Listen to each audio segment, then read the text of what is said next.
दरअसल न्यूज।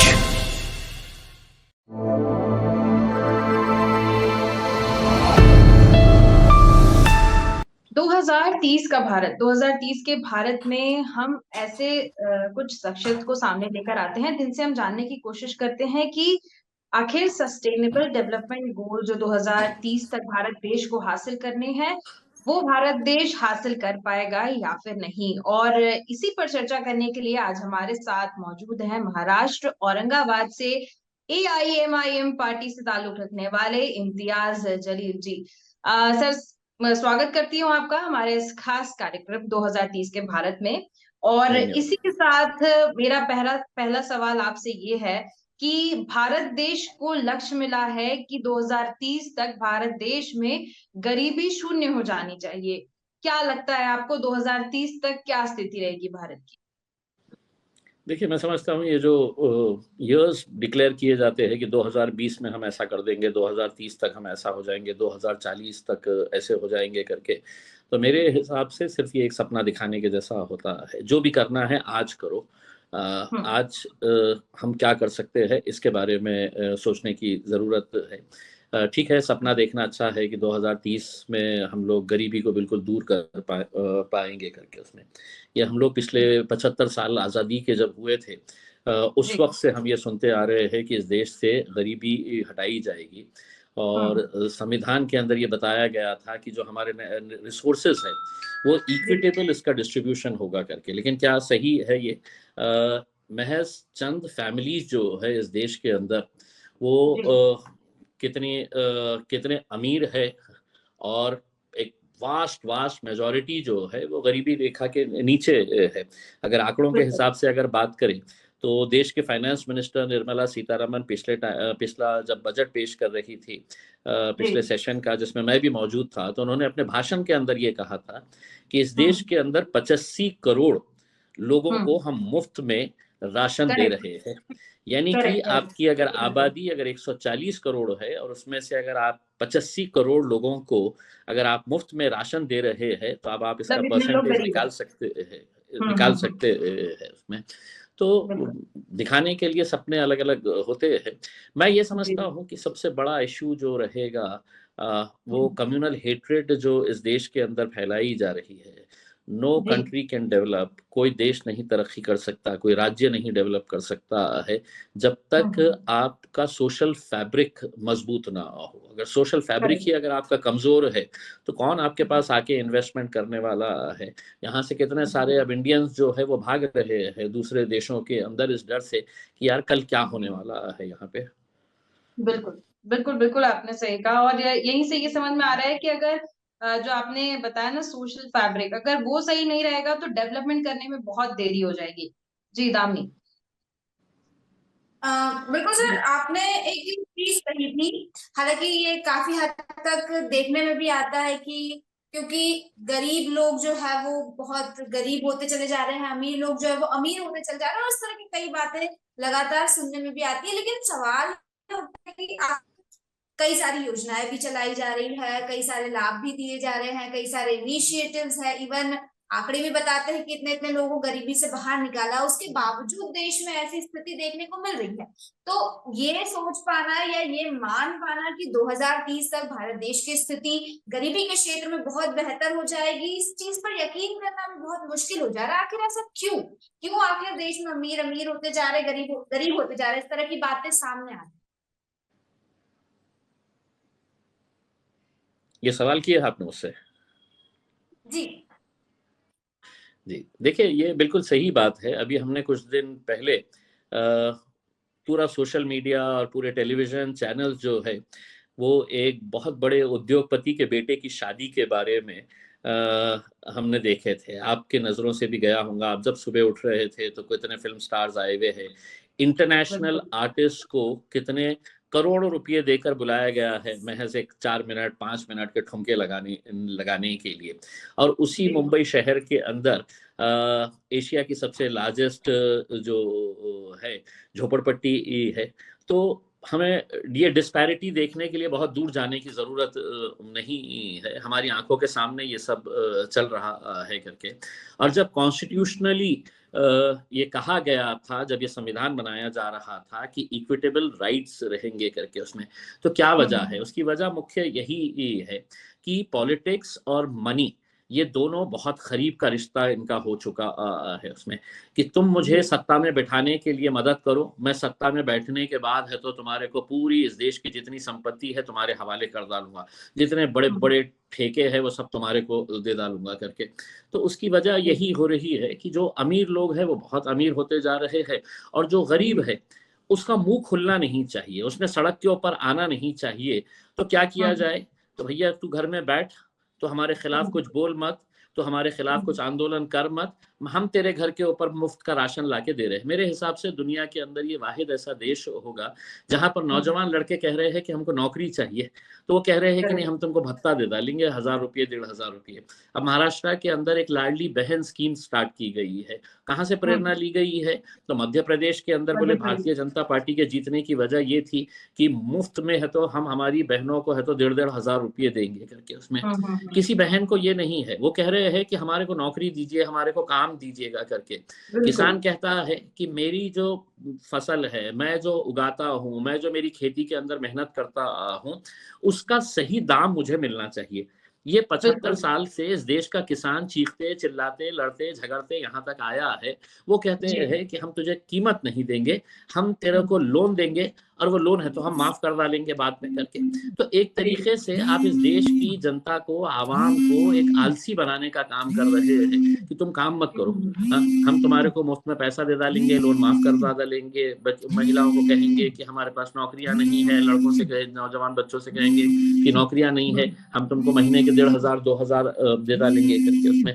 तो ये जो इस सिस्टम जो चला आ रहा है उसमें, अब मैं अगर रोजगार के बारे में बात करूंगा तो फौरन है तो वो कोई तो भी किसी मंदिर का मस्जिद का इशू निकाल लेंगे।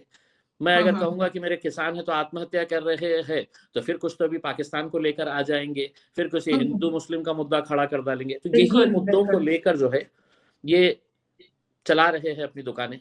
बिल्कुल, बिल्कुल।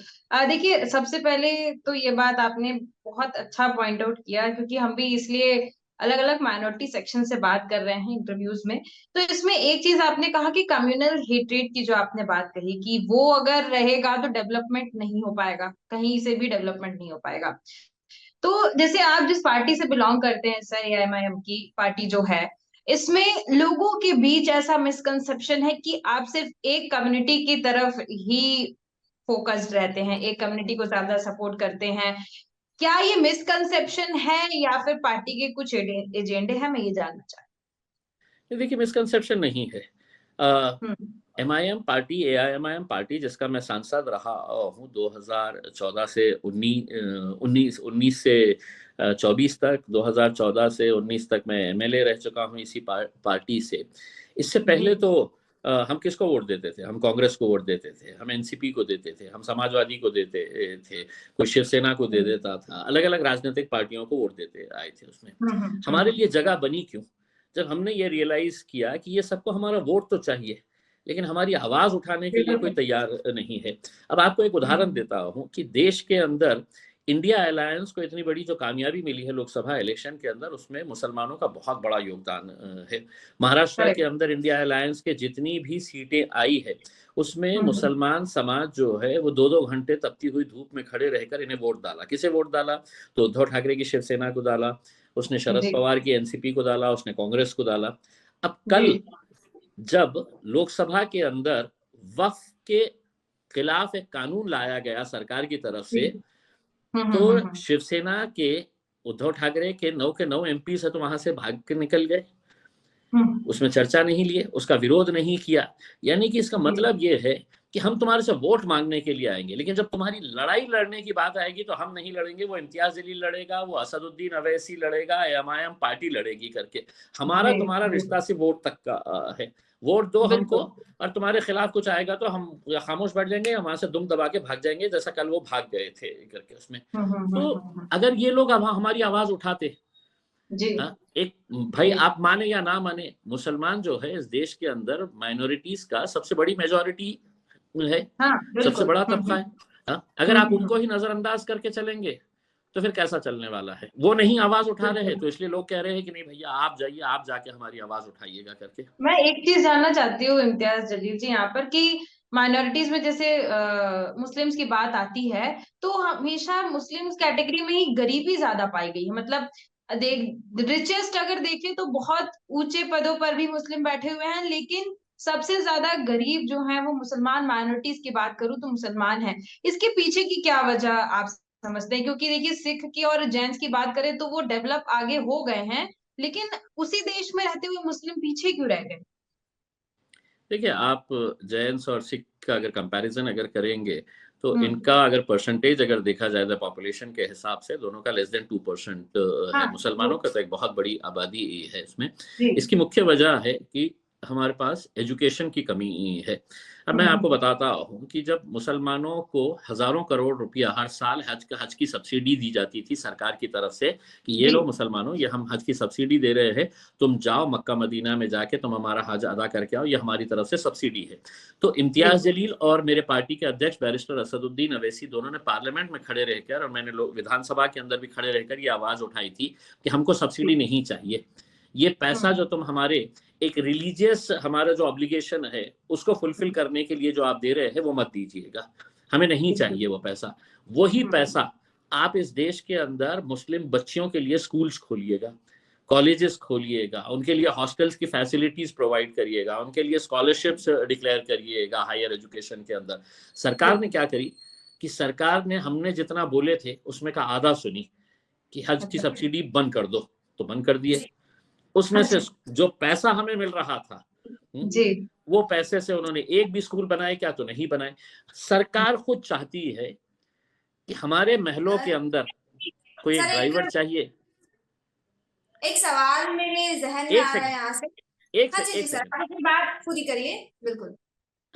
हमारी सरकार खुद चाहती है कि उनके महलों के अंदर काम करने वाली भाई हमारी होना चाहिए, उनके गाड़ी पोंछने वाला हमारा बच्चा होना चाहिए, उनका ड्राइवर हमारा होना चाहिए, उनके लिए चाय बनाने वाला कुक जो है वो हमारा होना चाहिए।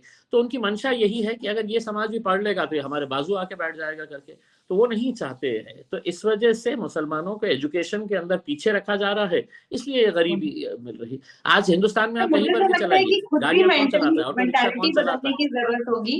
मुझे ऐसा लगता है खुद भी थोड़ी सी मेंटालिटी बदलने की हाँ। जरूरत होगी। जैसे सपोज समाज में तो लोग कहते हैं ना कि समाज में तो टांग खिंचाई होती ही है, लेकिन खुद में अगर हमको कुछ करना है तो खुद की मेंटालिटी भी चेंज करनी होगी। जैसे अब आप हैं तो आप भी उसी समाज से बिलोंग करते हैं, लेकिन आज आपका बहुत अच्छा नाम है, आपने पत्रकारिता के क्षेत्र में भी काफी योगदान दिया, मैंने आपके बारे में पढ़ा तो।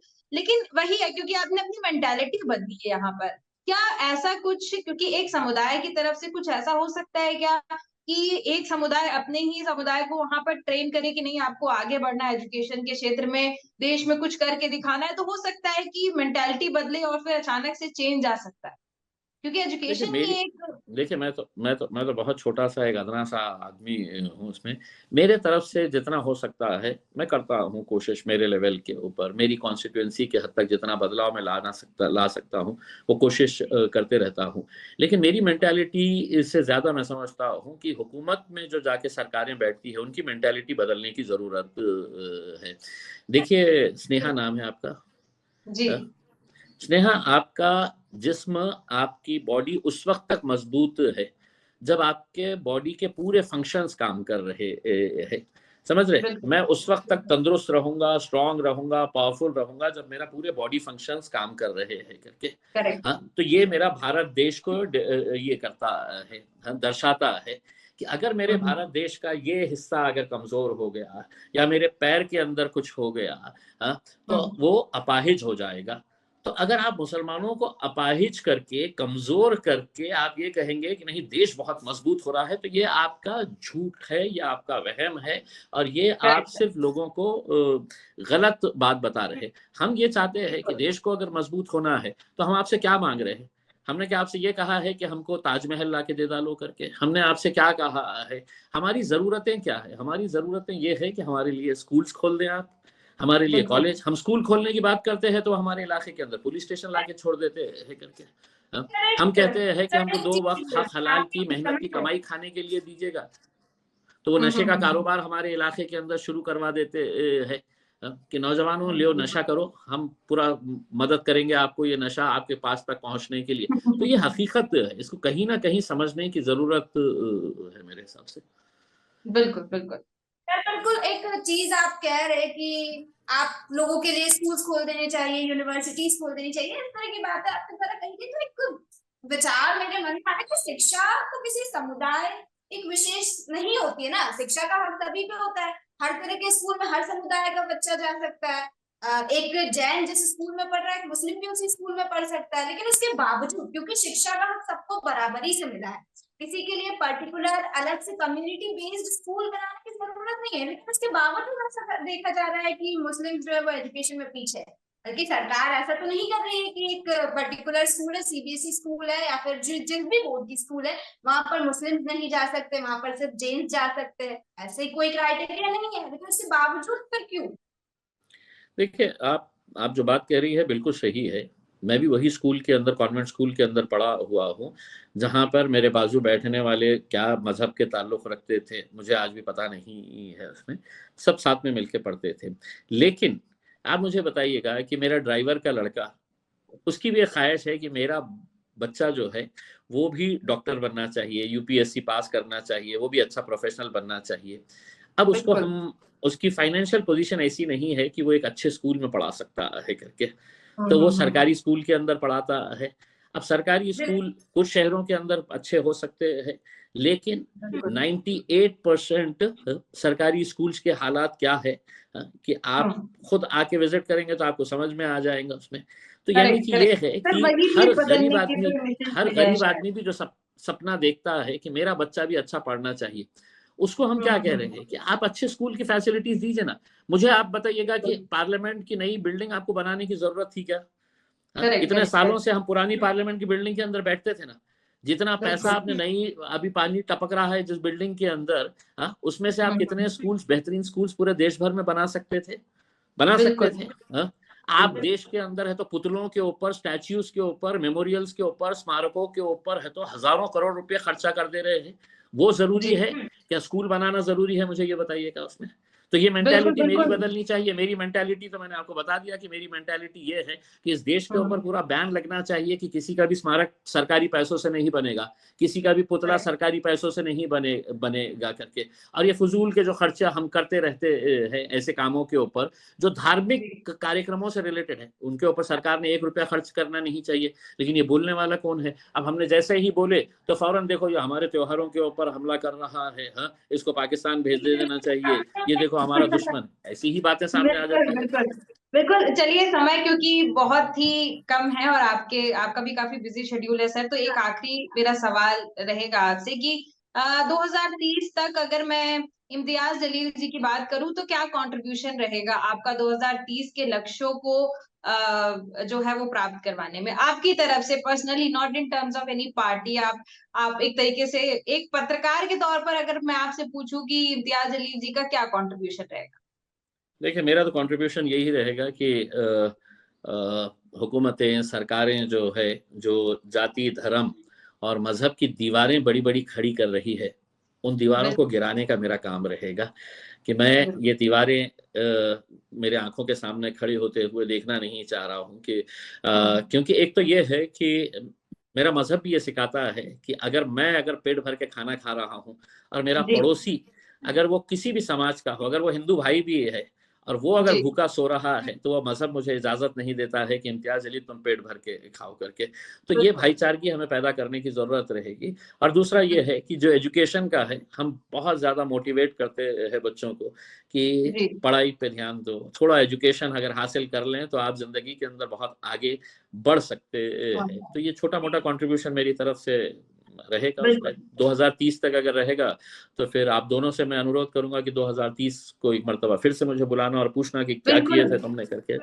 बिल्कुल सर, वापस से आपको बुलाएंगे, बिल्कुल जानने की कोशिश करेंगे सर। बहुत अच्छी बातें आपने बताई, बहुत से ऐसे पॉइंटर्स रखे जिनको ध्यान में रखने की जरूरत है, और अगर इन पॉइंटर्स को ध्यान में रख लिया जाए तो शायद 2030 के लक्ष्यों को प्राप्त करने में बहुत आसानी हो जाएगी। बहुत बहुत धन्यवाद इम्तियाज जलील जी हमारे साथ थैंक यू। जुड़ने के लिए और एक अच्छी चर्चा धन्यवाद। करने के लिए। Thank thank you you. Thank you sir. So thank you. Much.